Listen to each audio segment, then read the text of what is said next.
रचेंगे नया इतिहास। DSSB, पशु परिचर और रीट जैसी अन्य भर्ती परीक्षाओं के लिए जुड़िए राजस्थान महापैक से डबल वैलिडिटी के साथ 1199 रुपए में।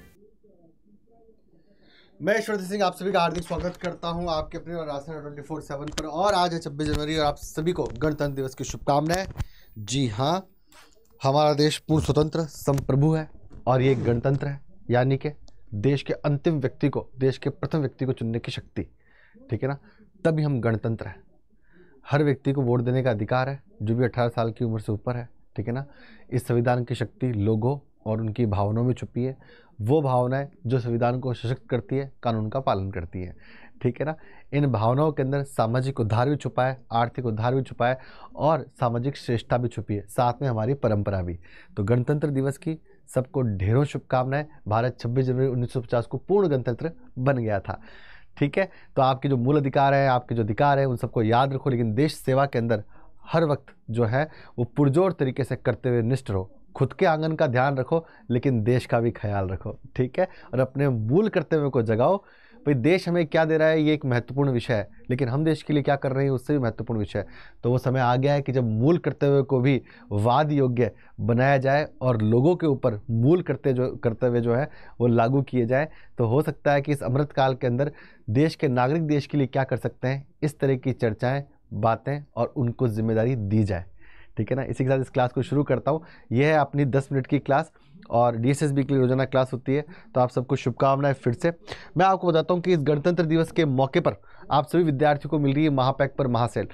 महापैक होता क्या है? महापैक का मतलब यह है कि राजस्थान के अंदर RMSSB की बहुत सारी भर्तियाँ आती हैं। CET 10+2, CET ग्रेजुएशन लेवल, पटवारी, पशु परिचर, LDC, साथ में राजस्थान में RPSC बोर्ड के अंदर PSI, ASI, EORO की एग्ज़ाम, LDC हाई कोर्ट की एग्ज़ाम, ठीक है ना, सिस्टम असिस्टेंट की एग्ज़ाम, सूचना सहायक संगणक की एग्ज़ाम, और साथ में ही सेंट्रल जॉब में EMRS के अंदर हॉस्टल वार्डन की एग्ज़ाम, एक इम्पोर्ट लैब अटेंडेंट की एग्ज़ाम, और DSSB के अंदर स्टेनो, LDC और जूनियर असिस्टेंट की एग्ज़ाम। इन सब एग्ज़ाम्स के साथ में रिट की तैयारी भी, जो कि टीचर भर्ती है, और कोऑपरेटिव बैंक के अंदर भी मैनेजर और असिस्टेंट की तैयारी। इन सब के लिए केवल आपको एक महापैक लेना है। सबके बैच सेपरेट होंगे, लेकिन आपको अलग अलग बैच नहीं खरीदने। केवल एकमात्र इस महापैक को लेने से ही एक तरीके से आपका ये पासपोर्ट होगा जो आपको किसी भी बैच में प्रवेश दिला देगा। जैसे पासपोर्ट के जरिए आप किसी भी देश में जा सकते हैं, वैसे ही इस महापैक के पासपोर्ट से आप किसी बैच में एंट्री ले सकते हैं। लगभग आने वाले इन 2 सालों में लगभग 10 भर्तियाँ होने वाली हैं और ये 10 भर्तियों में लगभग 60 से 70 हज़ार भर्तियाँ होने वाली है। तो फिर बेरोजगार क्यों रहना? बढ़ेगा नागरिक तभी तो बढ़ेगा देश। जब आप और हम प्रगति करेंगे तभी देश बढ़ेगा। तो आज ही इस महापैक को ले और कोड लगाना है आप लोगों को, क्या? Y714 कोड लगा करके, Y714 Y714 कोड लगा करके आप इसको डिस्काउंट प्राप्त कर सकते हैं। 1199 का ये महापैक आपको 1170 रुपये का पड़ेगा। डिस्क्रिप्शन इसी वीडियो के नीचे आप मोर पे क्लिक करेंगे तो यशवर्धन सर दिखेंगे, उसके आगे एक लिंक दिखेगा, उस लिंक पर क्लिक करेंगे तो आपका ऐप डाउनलोड हो जाएगा। साथ ही आप गूगल प्ले स्टोर पर जाकर के भी अड्डा 24/7 का ऐप डाउनलोड कर सकते हैं। ऐप डाउनलोड होने के साथ ही वो आपसे पूछेगा सिलेक्ट योर कैटेगरी, आपको स्टेट एग्जाम सेलेक्ट करना है, आपको राजस्थान सेलेक्ट करना है, राजस्थान महापैक सेलेक्ट करना है, बाय नाउ पे क्लिक करना है, Y714 कोड लगाना है और किस्मत की चाबी खोल लेनी है और फिर मेहनत और धैर्य के साथ तैयारी तो करनी ही है। चले भाई, तो आज हम इस 10 मिनट की क्लास के अंदर बैंकिंग का इतिहास पढ़ेंगे, ठीक है ना। क्या पढ़ेंगे? बैंकिंग का इतिहास। भारतीय बैंकिंग का इतिहास क्या रहा है? हम जैसे जानते हैं कि भारत का केंद्रीय बैंक RBI की स्थापना 1935 में हुई यंग हिल्टन समिति के माध्यम से। उससे पहले अगर हम SBI की बात करें तो इंपीरियल बैंक ऑफ इंडिया के नाम से जाना जाता था। ब्रिटिश राज के आने के साथ ही भारत के अंदर न्यू बैंकिंग एरा शुरू हुआ। उससे पहले बैंकिंग का जो काम था वो काम महाजन करते थे, बनिए करते थे, ठीक है ना।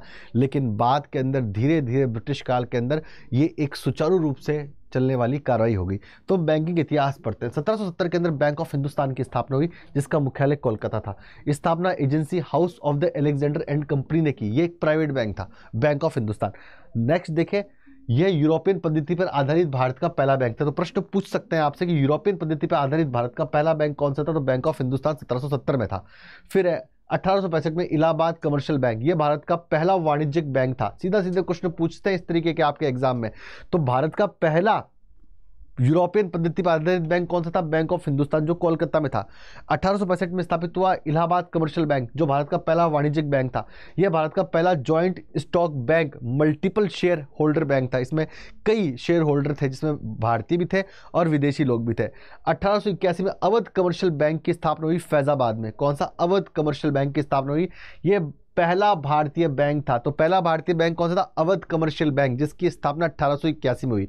उससे सबसे पहला जो बैंक था भारत के अंदर, वो बैंक कौन सा था? अगर हम बात करें तो बैंक ऑफ हिंदुस्तान, जो कि यूरोपियन पद्धति पर आधारित था। ठीक है।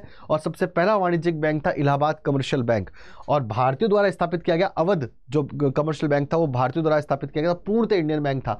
ठीक है ना। डायरेक्टर भारतीय थे। यह आंशिक रूप से, ठीक है ना, रूप से प्रथम भारतीय बैंक था। 1894 में पंजाब नेशनल बैंक की लाहौर की स्थापना, ये पूर्णतः भारतीय बैंक था। देखो, आंशिक रूप से भारतीय बैंक कौन था? अगर अपन बात करें तो अवध कमर्शियल बैंक, ये आंशिक रूप से भारतीय बैंक था। कैसा था? आंशिक रूप से भारतीय बैंक था। समझ में आ गई बात? और पूर्णतः भारतीय बैंक जो था वो पंजाब नेशनल बैंक था। ठीक है ना। भारतीय बैंक भी कहा जाता है। तो पहला पूर्णतः भारतीय बैंक कौन सा? पंजाब नेशनल बैंक, जो आज भी national bank, second schedule bank है देश का। ठीक है ना। उसके बाद अगर बात कर लें अपन, ठीक है ना, उसके बाद अगर बात कर लें तो केंद्रीय bank of the India Mumbai, ये भारत का पहला पूर्ण स्वदेशी बैंक था। तो भारत का पूर्ण स्वदेशी बैंक कौन सा था? केंद्रीय bank of India, central bank of India. स्वामित्व और प्रबंधन दोनों भारतीयों के पास ही था। Then union bank of India Mumbai, शुभारंभ महात्मा गांधी द्वारा किया गया। तो वो बैंक जिसका शुभारंभ महात्मा गांधी द्वारा किया गया, union bank of India. History of SBI, SBI जो बैंक थे वो तीनों प्रेसिडेंसी में खोले गए। 3 प्रेसिडेंसी ऑफिस कौन से थे? जैसे अपने तहसील और जिला हेडक्वार्टर्स होते हैं आज की तारीख में। अंग्रेजों के जमाने में प्रशासनिक इकाई जो ऑपरेट करती थी, उस प्रशासनिक इकाई को प्रेसिडेंसी कहते थे। अंग्रेजों की प्रशासनिक शुरुआत के अंदर 3 प्रेसिडेंसी थी, Bengal presidency, Madras presidency and Bombay presidency. तीनों में जो बैंक खुले वो बाद में एसबीआई कहलाए। देश की आज़ादी के बाद में presidency bank of India, presidency bank of Bombay and presidency bank of Madras. 1921 में इन तीनों बैंकों को मिलाकर के इंपीरियल बैंक ऑफ इंडिया कर दिया गया, और देश की आज़ादी के बाद इसे ही, ठीक है ना, क्या कर दिया गया? एसबीआई। आरबीआई की स्थापना पूर्व इस बैंक को आईबीआई के कुछ समय के लिए केंद्रीय बैंक की भूमिका निभाई। ठीक है ना। 1 जुलाई 1955 में गोरेवाला समिति की सिफारिश पर एसबीआई एक्ट पारित किया गया, और इन सभी जो इंपीरियल बैंक्स थे इन्हें एसबीआई कहा गया। और आरबीआई की स्थापना जो हुई 1935 में यंग हिल्टन समिति के माध्यम से हुई। तो ये था आपका बैंकिंग इतिहास। अब बात कर लेते हैं कि महापैक खरीदना कैसे है। सर आपने शुरुआत में बता दिया, लेकिन अब खरीदना कैसे? आपको क्या करना है? इसी वीडियो के नीचे जाना है, मोर पे क्लिक करोगे, ईश्वरधन सर के आगे एक लिंक आएगा, उस लिंक पर क्लिक करो, ऐप डाउनलोड कर लो, या फिर गूगल प्ले स्टोर पर जाकर के अड्डा 24/7 टाइप करो और आपका ऐप डाउनलोड हो जाएगा। जैसे आपका ऐप डाउनलोड होगा, आपकी स्क्रीन के ऊपर एक बॉक्स आएगा, आपको इसमें स्टेट एग्जाम सेलेक्ट करना है। ठीक है ना। स्टेट एग्जाम सेलेक्ट किया आपने, फिर आपको राजस्थान सेलेक्ट करना है। राजस्थान के बाद राजस्थान महापैक सेलेक्ट करना है, और राजस्थान महापैक के अंदर इसमें आपको डीएसएसबी, ईएमआरएस, आरएमएसएसबी, आरपीएससी, रिट के एग्जाम, सभी एग्जाम्स में एंट्री मिल जाएगी। और 2 साल में जितनी भर्ती आएंगी उसके लिए अलग से कोई बैच लेने की जरूरत नहीं है। आपको अलग अलग बैचों में ऑटोमेटिक एडमिशन मिलता जाएगा, क्योंकि आपके पास एक पास है, और वो पास है महापैक का। ठीक है। तो यहां पर आपको बाय नाउ पर क्लिक करना है, और आपको Y714 कोड लगाना है। क्या लगाना है? Y714 कोड लगाना है। ठीक है ना। और जैसे आप इसको अप्लाई कर दोगे, आपको ये 1170 रुपये का पड़ेगा। क्या पड़ेगा आपको? ये 1170 रुपये का जो ये आपको पड़ेगा, 1170 रुपये का आपको ये पड़ेगा। और कोड लगाना है Y714। आप पटवारी की तैयारी कर सकते हैं, साथ साथ में पशु परिचय की तैयारी कर सकते हैं, साथ साथ में डीएसएसबी की तैयारी कर सकते हैं। सबके अलग अलग बैच मिलेंगे एक साथ आपको, और आपको अलग अलग बैच लेने की आवश्यकता भी नहीं है। तो आज ही इस अमृतकाल के अंदर अपना विकास करें। आपका विकास ही देश का विकास है। याद रखना, एक व्यक्तिगत उपलब्धि देश को आगे बढ़ा सकती है। तो आज ही Y714 कोड लगा करके इस गणतंत्र दिवस को बनाएं और अमृतकाल में प्रवेश करें, बेरोजगारी को भगाएं और स्वर्णिम इतिहास रख दें। मैं ईश्वरधन आप सभी को फिर से गणतंत्र दिवस की शुभकामनाएं देता हूँ। धन्यवाद।